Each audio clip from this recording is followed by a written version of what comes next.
नमस्कार। जो बच्चे जुडिशल सर्विस की तैयारी कर रहे हैं उनके लिए आज क्रिमिनल लॉ की तैयारी कैसे करें उस संबंध में चर्चा करेंगे। क्रिमिनल लॉ में सामान्यतः हर स्टेट में CRPC, IPC और एविडेंस एक्ट 3 सब्जेक्ट को मिलाकर एक पेपर तैयार होता है। इन तीनों सब्जेक्ट के लिए केस लॉ आप इस तरह से तैयार कर सकते हैं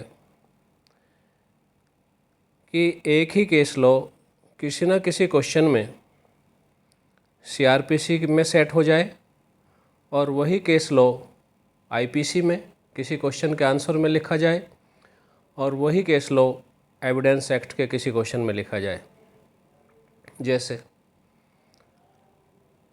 फेमस केस है एक जैसिका लाल केस, दिल्ली में जो एक बार में मर्डर हुआ था एक लड़की का। उस केस को हम अगर स्टडी करें तो पाएंगे कि IPC, CRPC और एविडेंस एक्ट तीनों सब्जेक्ट के कई क्वेश्चंस के लिए इस केस लॉ को कोड किया जा सकता है। जैसे मर्डर होने के बाद एक टेलीफोनिक सूचना दी गई थी। तब इशू ये था कि क्या इस सूचना को FIR माना जाए। कोर्ट ने होल्ड किया कि क्रिप्टिक टेलीफोनिक इन्फॉर्मेशन है,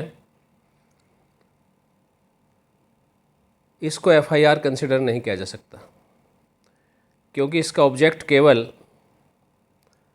पुलिस को मौके पर बुलाना हो सकता है, ना कि सभी फैक्ट के जानकारी के अनुसार लिखाई गई सूचना। इसी केस को एविडेंस एक्ट में कैसे लिख सकते हैं?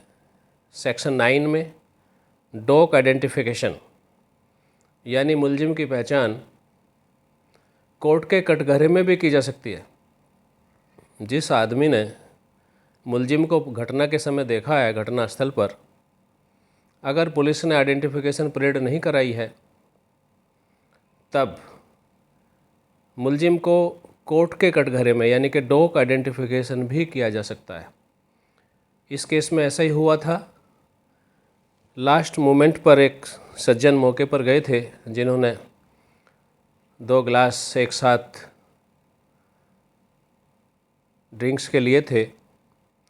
उनका बयान था कि मेरे सामने एक यंग लड़का मुस्कुराता हुआ आया और उसने कहा कि शायद बार बंद हो गई है तो एक ड्रिंक्स क्या आप मुझे ऑफ़र कर सकते हैं, दे सकते हैं। उन सज्जन ने इस बात से इनकार किया कि बार बंद होने जा रही है और मेरे पास 2 ही हैं। और उसके तुरंत बाद जब वो लड़का बार काउंटर की तरफ चला तब गोली की आवाज़ सुनी। इसके बाद कभी भी पुलिस ने इन्वेस्टिगेशन के दौरान आइडेंटिफिकेशन परेड नहीं कराई, लेकिन उस सज्जन ने कोर्ट में आकर बयान दिया था कि जो लड़का कोर्ट बॉक्स में खड़ा हुआ है, कटघरे में खड़ा हुआ है, वही आया था उस समय लास्ट में, उसी ने मुझसे एक पैग मांगा था। वही लड़का मुझे क्रॉस करते हुए बार काउंटर की तरफ गया था और तब मैंने गोली की आवाज़ सुनी थी। वो लड़का आज मेरे सामने खड़ा हुआ है। इसको डॉग आइडेंटिफिकेशन मानते हुए पहचान स्थापित मानी अदालत ने। हाई कोर्ट ने कन्विक्शन किया एक्विटल को और सुप्रीम कोर्ट से भी कन्विक्शन बहाल रहा। इसी तरह से इस केस को एविडेंस एक्ट के सेक्शन 27 में भी यूज किया जा सकता है। हालांकि इसकी निशानदेही पर हथियार बरामद नहीं हुआ था जो उस घटना में यूज हुआ था, लेकिन उसका छिपाना और बरामद ना होना और ना कराना, जबकि वो जानता था कि वो कहाँ पर है, उसके खिलाफ एक सबूत माना गया सरकमस्टांशियल एविडेंस के रूप में, लिंक को पूरा करने के लिए। इसी तरह से मर्डर केस मैं यहाँ मोटिव नहीं था। सेक्शन 302 में सज़ा देने के लिए एक इंटेंशन होनी चाहिए मर्डर करने की, मोटिव होनी चाहिए, इलविल भी होनी चाहिए, जिसको मैंसरिया कहते हैं। इस केस में मैंसरिया मौजूद नहीं था, मोटिव मौजूद नहीं था, और उस लड़की के प्रति मुलजिम की इलविल भी मौजूद नहीं थी। इस सब के बावजूद भी मर्डर केस माना गया और 302 में ही सज़ा हुई।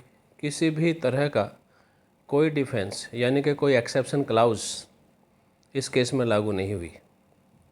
इस तरह से इस केस को आप आईपीसी, सीआरपीसी और एविडेंस एक्ट के क्वेश्चंस में डील कर सकते हैं, इसका विश्लेषण कर सकते हैं।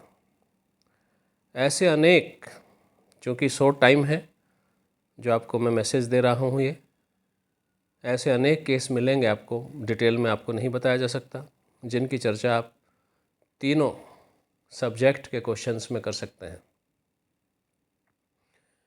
इसके बाद हम आपको बताएंगे कि प्री के एग्ज़ाम्स क्लियर करने के लिए सब्जेक्ट्स के जितने भी सेक्शंस हैं उसको 3 जगह डिवाइड कर लें। Number 1 original, number 2 amended, number 3 inserted, और नंबर 4 भी है सब्स्टिट्यूटेड। जैसे सेक्शन 375, 376 आईपीसी, ये दोनों सेक्शन पूरी तरह सब्स्टिट्यूटेड है। यानी कि जब आईपीसी बनी उस समय जो भी कुछ इन सेक्शंस में लिखा गया था वो आज मौजूद नहीं है। इन दोनों सेक्शंस का सब्स्टिट्यूशन हो चुका है। इसके बाद आइए इंसर्टेड, जैसे कि सेक्शन 354 ए, बी, सी, डी, ई, ये सब इंसर्टेड सेक्शंस हैं। इसके बाद आइए अमेंडेड, जैसे कि सेक्शन 154 सीआरपीसी। इस सेक्शन को 2 बार अमेंड किया जा चुका है। नंबर 1 निर्भया केस के बाद, यानी कि 2013 में। क्या क्या अमेंडमेंट हुआ उसमें वो नोट करिएगा। जैसे सेक्शन 376 ए, बी, सी, डी से संबंधित जितने ऑफेंस हैं, आगे भी बढ़ते जाइए इसमें, उन सब की रिकॉर्डिंग किस तरह से होगी, उनमें स्टेटमेंट किस तरह से होगा। फिर 2018 में भी इसमें अमेंड किया गया, जब पॉक्सो एक्ट और 376 के ऑफेंस को अधिक ग्रीवियसली पनिशेबल बनाया गया।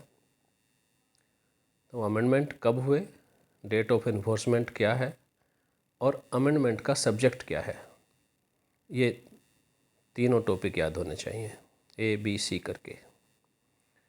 इसके बाद इसके बाद हो गया ओरिजिनल, इंसर्टेड, सब्स्टिट्यूटेड और अमेंडेड। चारों तरह से सेक्शन तैयार आप कर लेंगे तो 2-3 क्वेश्चन आपको मिलेंगे ज़रूर कि ये अमेंडमेंट कब से आया। एक चीज़ और ध्यान रखिएगा कि अमेंडमेंट कब से आया ये तो पूछ ही सकते हैं, किस एक्ट से आया, किस एक्ट से अमेंडमेंट हुआ, ये क्वेश्चन भी कई बार पूछे गए हैं। जैसे कि जो इन्फॉर्मेशन टेक्नोलॉजी एक्ट बना उस समय एविडेंस में टेक्नोलॉजी को भी जोड़ा गया,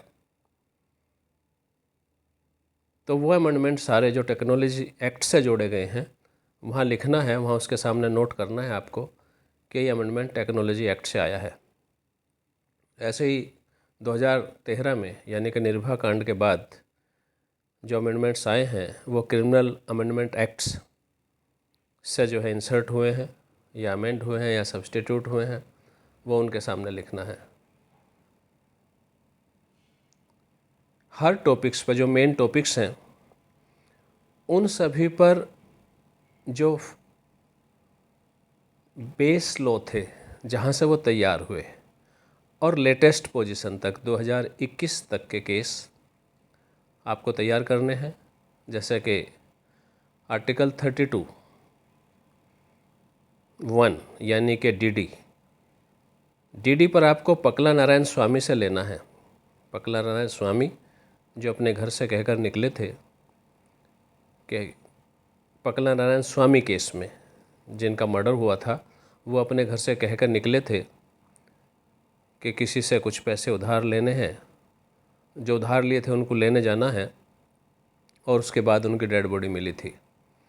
उनका ये कथन डीडी माना गया था, और लेटेस्ट 2021 तक जो जजमेंट आए हैं